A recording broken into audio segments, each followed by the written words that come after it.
I happened to be off duty and just got off that morning from an 18-hour tour and heard what was going on from a waitress in a restaurant.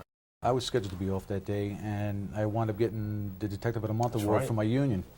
Yeah. And we were sitting in a room, and I was getting presented the award, and it was the funniest thing because 40 beepers and telephones are going off at one time, and we're looking at each other like, what's this? And that's when they said, listen, a plane just hit the building. But we thought it was a small Cessna plane. We didn't think nothing of it. 2 minutes later, they said a second plane struck, and it was a terrorist act. I was actually working that day. It was my first day tour back. And I was in the office when we heard over the radio.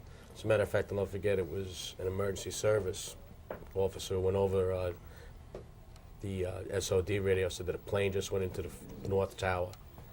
So at first I responded with Kevin Barry from the office here. This was before the second plane hit. And at that time, we thought it was a Cessna. The word was it was a small plane.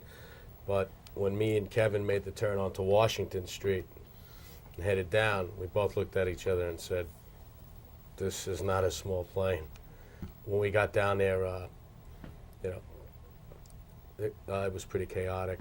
And myself and Kevin Barry were there. I happened to look up and I saw the second plane hit. Danny Richards came in from home, and Danny McNally responded. Again, he was off duty. I went downstairs with Danny Richards and Danny McNally and hopped into one of the vehicles. I drove. Danny Richards was in the front seat. I pretty much asked him to navigate. I told him, I'll drive, you tell me which way to go. And he took me up every one-way avenue and street down there. And Mike followed behind in a van. People were actually getting out of our way. Yeah. Every light I went through, people were stopping for me, and I was just flashing my headlights and hitting the horn. And it was that in itself I thought was amazing, that civilians actually knew, and pedestrians, stay out of the way. I've told people we got down there just in time to be able to help out quite a few people that were up in the plaza area. But the four of us, being Danny, Mike, Danny McNally, and Danny Richards, went to the back of the van and we started getting equipment that we had. I think we had one radio between the four of us. Yeah.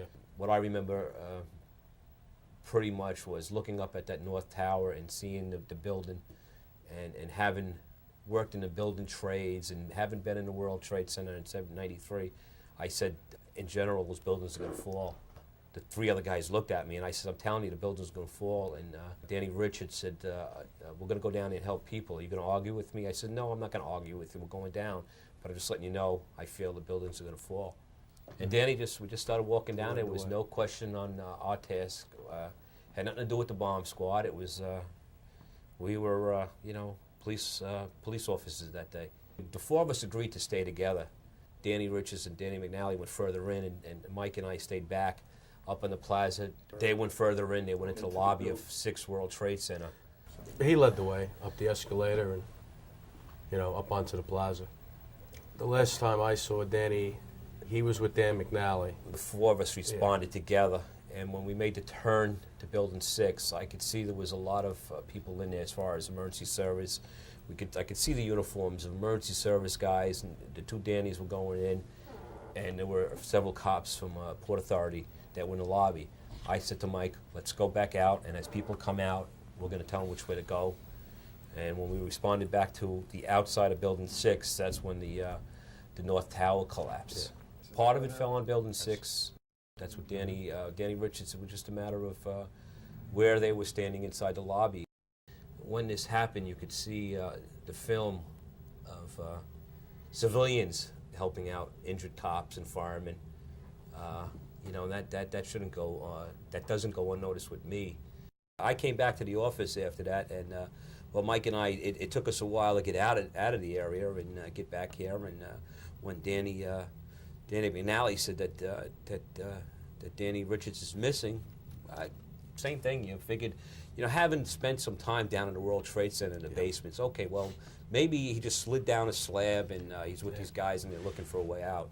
And they'll get to him. He wouldn't be in panic, and the guys he were with too, John and Sergeant Curtin would not be the guys that would panic through this. We're going to get out of here. You guys, didn't you ever just expect them to you know, like pop up and say, you know, then he could chew his ass out like where, you know, where you been, you know.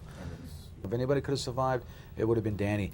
I just kept waiting for the first couple of days, I guess the first 5 days, waiting to watch him walk through the door. He was a very fit individual. If anybody could have survived under that mess, it would have been him. If anybody would have told me otherwise that, you know, listen, you're not going to find him. Well, you're going to have to show me. You're going to have to prove it to me because I'm not going to. I don't believe it.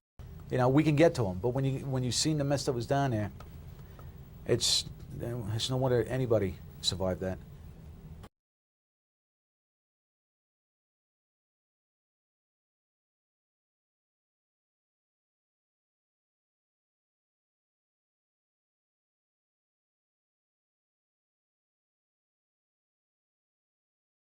We do have a wall outside with members of the bomb squad that died in the past, going back as far as the early 1900s.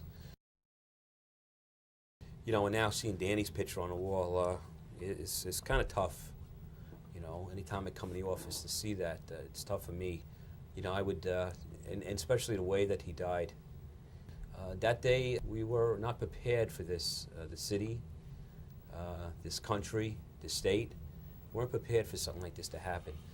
Whether we'll ever be prepared for something like this, if they built the World Trade Center again and 2 more planes crash into it, you're still going to get cops and firemen and other people. They're going to die. You know, it's just it's the nature of our job.